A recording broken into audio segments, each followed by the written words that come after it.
আর রহমানির রহিম। হামজা র জবর আর, হা জবর রাহ।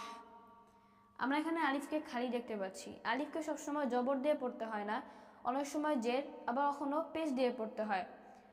আলিফকে আমরা জবর দিয়ে পড়ব তখন যখন খালি আলিফের পরে লাম থাকবে, সেক্ষেত্রে আমরা আলিফকে জবর দিয়ে পড়ব।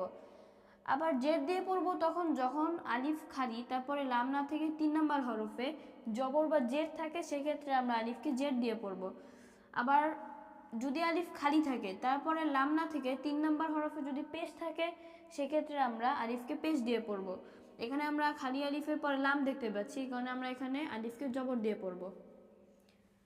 আমরা জানি যে র পড়ার অনেকগুলো নিয়ম আছে। সাধারণত রর উপর যদি জবর বা পেশ থাকে, সেক্ষেত্রে আমরা মোটা করে পড়ব, জের থাকে আমরা পাতলা করে পড়ব। ধারাবাহিকভাবে আমরা সব নিয়ম বলে দিব ইনশাআল্লাহ।